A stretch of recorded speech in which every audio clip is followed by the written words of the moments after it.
చాలు. ఒక్క నాయకుడు, ఏ నాయకుడు కావాలి మీకు?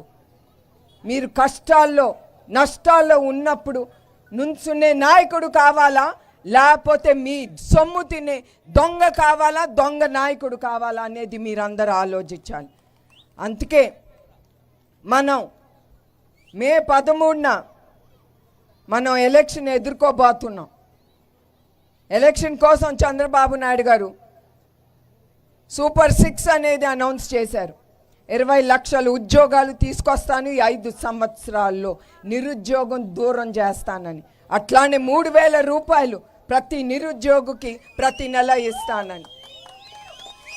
అట్లానే ఆయన అన్నదాతకి 20,000 రూపాయలు అందిస్తానని హామీ ఇచ్చారు. అట్లానే ప్రతి ఆడబిడ్డకి 18 ఏళ్ళు వచ్చిన తర్వాత ఆ అమ్మాయి అకౌంట్కి 1,500 రూపాయలు ప్రతి నెల వెళ్తుందని. అట్లానే ప్రతి కుటుంబంలో చదివే ప్రతి బిడ్డకి 15,000 రూపాయలు ప్రతి సంవత్సరం. అదే మీ కుటుంబంలో 3 చదివితే 45,000 రూపాయలు ప్రతి సంవత్సరం.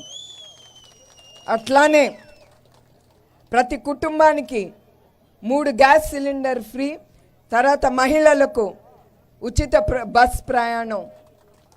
అట్లానే ఈ ప్రభుత్వం, ఈ రాక్షస ప్రభుత్వం 3,000 రూపాయలు పెన్షన్ ఇచ్చేది చంద్రబాబు నాయుడు గారు 4,000 రూపాయలకి చేసి, అది కూడా మీ గడపకి ముందుకి తీసుకొస్తానని ఆయన హామీ ఇచ్చారు. మీకు ఒకటే చెప్పాలి నాయకత్వం గురించి. చంద్రబాబు నాయుడు గారు ఎప్పుడు ఆయన ఇవ్వగలేదే ఆయన హామీ ఇస్తారు.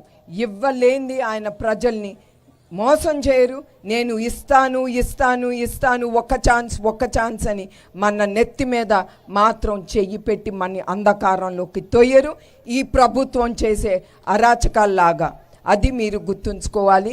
చంద్రబాబు నాయుడు గారి నాయకత్వం గురించి కానీ, ఇప్పుడు ఈ వైసీపీ ప్రభుత్వం గురించి కానీ. అందుకే మీరందరూ మే 13న మీరు యుద్ధానికి రెడీగా ఉండాలి. ఒక్క అడుగు మనం వెనకేయటానికి లేదు. మనం ధైర్యంతో ముందుకి వెళ్ళాల్సిందే. అట్లాంటి ప్రజల ప్రభుత్వం కోసం టీడీపీ, జనసేన, బీజేపీ అనే కూటమి ఒకటి ముందుకెళ్తాంది. ఆ కూటమి ఒట్టి ప్రజల ప్రభుత్వం కోసమే ఈ కూటమి అనేది జరిగింది. పథకాలు 3 అయినా వాళ్ళ ఎజెండా అంతా ఒకటే, ప్రజల ప్రభుత్వం తీసుకురావాలని వాళ్ళ ఆలోచన. మీరు సుఖంగా సంతోషంగా ఉండాలి.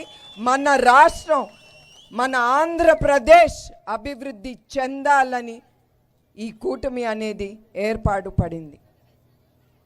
అందుకే నేను ప్రతి ఒక్క ఆంధ్రుణ్ణి నేను కోరుతున్నాను, మనం ఏ బెంగళూరుకో, చెన్నైకో, తెలంగాణకో వెళ్ళకూడదు. మన రాష్ట్రం ఉంది కదా, ఇక్కడ అభివృద్ధి చంద్రబాబు నాయుడు గారు చేస్తారు కదా. మనం ఎందుకు వెళ్ళాలి ఇతర రాష్ట్రం? వాళ్ళ రాష్ట్రం కోసం మనం ఎందుకు కష్టపడాలి? అందుకే అట్లాంటి నాయకుడిని మీరు ఎన్నుకోవాలని నేను కోరుతున్నాను ప్రతి ఒక్కరిని. ఈ సభ ముగించే ముందల మిమ్మల్ని ఒకటి అడుగుదాం అనుకుంటున్నాను. ఈ పార్టీ ఎవరండి స్థాపించారు? నందమూరి తారక రామారావు గారు, అవునా కాదా? ఈ పార్టీ నడిపించేది ఎవరు? చంద్రబాబు నాయుడు గారు. ఈ పార్టీ ముందుకు తీసుకెళ్లేది ఎవరు? లోకేష్ ఒక్కడి వల్ల కాదు. ఈ పసుపచ్చ సైన్యం మీరందరూ చెయ్యి కలిపి మన తెలుగుదేశం ప్రభుత్వాన్ని ముందుకు తీసుకెళ్ళాలి. అదే నేను కోరుతున్నాను. చంద్రబాబు నాయుడు గారు ఒక్కడి వల్ల కాదు, ప్రజలు అందరూ చెయ్యి కలిపి, ప్రతి ఒక్క నాయకుడు చెయ్యి కలిపితేనే అది ఆయన ఏమన్నా సాధించగలరు. అది మీరందరూ గుర్తుంచుకోవాలి. అందుకే ఆ నాయకత్వం మీద మీకు నమ్మకం ఉంది గనక మీ తెలుగుదేశం ప్రభుత్వం అనేది మీరు తీసుకురావాలని నేను కోరుతున్నాను. అందుకే మే 13న మనందరం సైకిల్ తొక్కుకుంటా ముందుకెళ్దాం.